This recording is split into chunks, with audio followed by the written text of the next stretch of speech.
தொடர்ந்து வந்து எம்எஸ்சி சந்திரன் அவர்கள் விஜய் வந்து எங்களோட ஆனா அவங்க வந்து நாங்க யாருடைய அது அவங்களுடைய சொன்ன கருத்து வந்து நல்ல கருத்து. டாக்டர் தமிழிசை சவுந்தரராஜன் அவர்கள் சொன்ன கருத்து என்பது பாதுகாப்புன்னு என்ன சொன்னாச்சுன்னா, ஒருவேளை அல்லது நாளைக்கு வேற மாதிரி சூழ்நிலை வந்தால் விஜய்க்கு எந்த விதமான பாதுகாப்பு இருக்காது, கரூர்லயே அவருக்கு பாதுகாப்பு கொடுக்கப்படாது அப்படிங்கிறத அவங்களுடைய கருத்தா சொல்லியிருக்காங்க. வேற ஒண்ணு கட்சிகளோட பேச்சுவார்த்தையில் போயிட்டு பொங்கல் முடிஞ்சோன்னு உங்களுக்கு சொல்றேன். திருப்பரங்குன்ற வாரத்துல அங்க உள்ளூர்ல இருக்க பெண்கள் இப்போ வந்து தொடர்ந்து ஒரு வாரமாக பார்த்தீங்கன்னா விளக்கேற்று ஒரு கொடியேற்றுவது, நேற்று வந்து பொங்கல் வச்சு அவங்க வந்து மேல தீபம் ஏற்றணும் அவங்க பொங்கல். அதாவது இது முதலமைச்சர் செய்த மிகப்பெரிய தவறு. நீதிமன்றத்தை மதிக்காமல், நீதிமன்ற தீர்ப்பை மதிக்காமல் நீதிபதிகள் மீதே இம்ப்ளீச்மெண்ட் கொண்டு வருவது இது மிகப்பெரிய ஒரு மோசமான முன்னுதாரணமான செயல். இது ஒவ்வொரு மக்கள் மனதிலும் இன்றைக்கு கொழுந்து விட்டு எரிய ஆரம்பித்திருக்கிறது. ஏற்கனவே பூரணச்சந்திரன் அவரே தன்னை எரித்துக் கொண்டார்.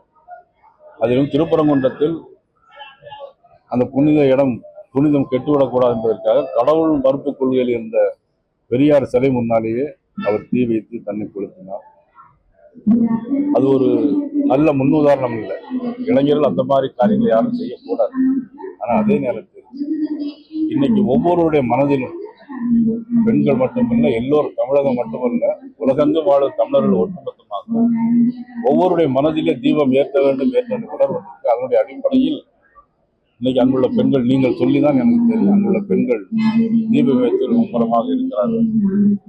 உண்மையிலேயே அது பக்தியின் ஒரு அம்சமாக வரவேற்கப்படக்கூடிய ஒரு அம்சம்.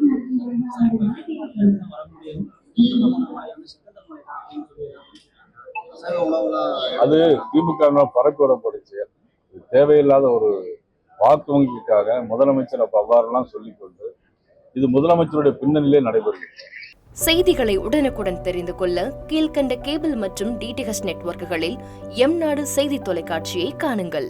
பாதகம் செய்பவரை கண்டால் நாம் பயம் கொள்ளலாகாது பாப்பா.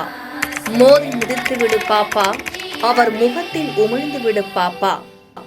அண்மை செய்திகளை உடனுக்குடன் தெரிந்து கொள்ள இணைந்திருங்கள் எம்நாடு தொலைக்காட்சியுடன்.